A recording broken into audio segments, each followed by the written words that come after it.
Hi friends, ఎలా ఉన్నారు? ఈరోజు పొట్లకాయ ఫ్రై ఎలా చేయాలో చూద్దామండి. ఎంతో టేస్ట్గా తిననోళ్ళు కూడా తినేటట్టు ఎలా చేయాలో చూద్దాం. నేను పొట్లకాయ తీసుకున్నానండి. చక్కగా కడిగి కట్ చేసి పక్కన పెట్టుకున్నాను. ఒక స్టవ్ మీద కళాయి పెట్టి ఎండు కొబ్బరి ఉంటే ఎండు కొబ్బరి, పచ్చి కొబ్బరి ఉంటే పచ్చి కొబ్బరి అండి కొంచెం కట్ చేసి లైట్గా వేపండి. ఎండు కొబ్బరి అయినా వేపాలి, పచ్చి కొబ్బరి అయినా తడిపోయేదాకా వేపుకొని దీంట్లో 2 స్పూన్లు నువ్వులు వేసుకోండి.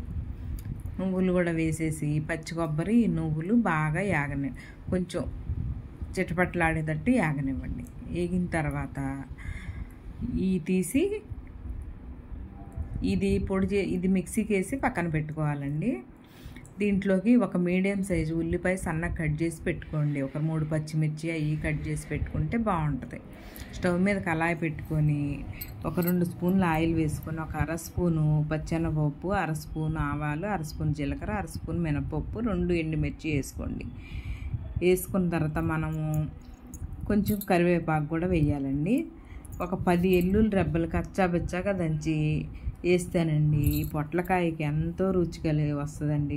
ఆ వెల్లుల్లి రెబ్బలే రుచి. కచ్చాబచ్చా దంచండి. ఒక 10 ఎల్లుల్లి రెబ్బలు దంచారంటే ఈ తాలింపులు ఆ వెల్లుల్లిని బాగా యాగనివ్వండి. వేగిన తర్వాత ఆ మీడియం సైజు ఉల్లిపాయ ఉంటుంది కదండి, అది కట్ చేసింది అది వేసేసేయండి. పచ్చిమిర్చి, ఉల్లిపాయ, కొంచెం కరివేపాకు కూడా వేయండి. ఇవన్నీ కొంచెం యాగనివ్వాలండి.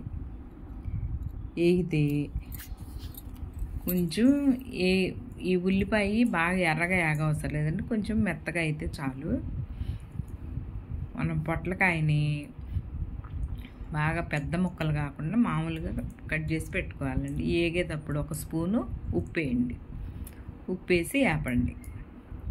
ఈ వెల్లుల్లిపాయలు వేసిందే టేస్ట్గా ఉంటుందండి పొట్లకాయకి. మనకి హెల్త్ బాగోపోయినా బాలింతలకైనా ఎవరికైనా పొట్లకాయ పెడతారు కదండి. దీంట్లో ఒక 1/2 స్పూన్ పసుపు ఇవన్నీ వేసి యాగనివ్వండి. ఈ పొట్లకాయ కూర ఇలా చేస్తే తిననోళ్ళు కూడా తింటారండి. మీరు కూడా ఇలా ఒక్కసారి ట్రై చేసి చూడండి. కొంచెం మీడియం మీదే పెట్టాలండి. దీన్ని వేసి మనం ఈ పొట్లకాయ కట్ చేసుకున్న ముక్కలు దీంట్లో వేసి మిక్స్ చేసేయండి. మిక్స్ చేసి మూత పెడితే ఈ పొట్లకాయల్లో నీరు వస్తుందండి. మూత పెట్టిన తర్వాత మనం మిక్సీలో ఈ కొబ్బరి నువ్వులు మిక్సీకి వేసేయండి. ఇట్లా వేసుకుంటే చాలండి. వేసుకొని పక్కన పెట్టుకోండి. ఇట్లా బాగా మెత్తగా అవసరం లేదు, కొంచెం ఇదిగా వేస్తే చాలు. దీంట్లో నీరు వస్తుందండి. ఆ నీరు వచ్చేది చక్కగా నీరుతో మగ్గనివ్వాలి. కొందరు ముదురుది అనుకోండి పొట్లకాయ, కొంచెం లైట్గా ఉడకబెట్టి వేసుకుంటారు. ఈ పొట్లకాయ లేతగా ఉంది కాబట్టి నేను ఉడకబెట్టలేదండి, నూనెలోనే మగ్గనిస్తున్నాను. ఇలా మగ్గేటప్పుడు నీరు వస్తుందండి, లేతగా ఉంది కదా. చక్కగా ఇది ఉడికేదాకా బాగా మిక్స్ చేసుకుంటా మధ్య మధ్యలో కలుపుకుంటా బాగా యాగనివ్వండి. పొట్లకాయల్లో నీరు వస్తుందండి. నేను కొందరు ఉప్పు వేసి పిండుతారు, అలా పిండకుండా వేయాలండి. ఇది అప్పుడే మనకి దాంట్లో ఉన్న పోషక విలువలన్నీ ఉంటాయండి. అలా వేసి వండిన కూర చాలా బాగుంటుంది. చూసారా, వాటర్ వస్తున్నాయి. ఆ వాటర్ వచ్చిన తర్వాత ఆ వాటర్తో అది ఉడకనివ్వండి.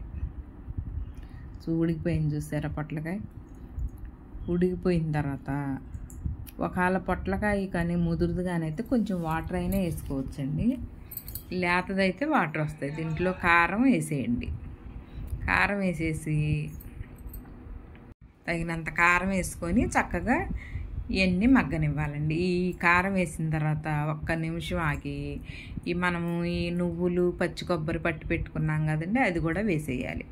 వేసేసి 2 నిమిషాలు పొయ్యి మీద సిమ్లో పెట్టి మగ్గనివ్వాలండి. ఏ మసాలాలు లేకుండా ఎంతో టేస్ట్గా పొట్లకాయ ఫ్రై రెడీ అయిపోయిందండి. ఎవరు తినని వాళ్ళు కూడా తింటారు. దేనికైనా ఇది మంచి పోషక విలువలతో కూడుకున్నదండి. పొట్లకాయ తినాలండి. మీరు కూడా ఇలా ట్రై చేసి చూడండి. ఈ రెసిపీ మీకు నచ్చితే లైక్ చేయండి, షేర్ చేయండి, సబ్స్క్రైబ్ చేయండి. మీరు కూడా చేసి చూడండి.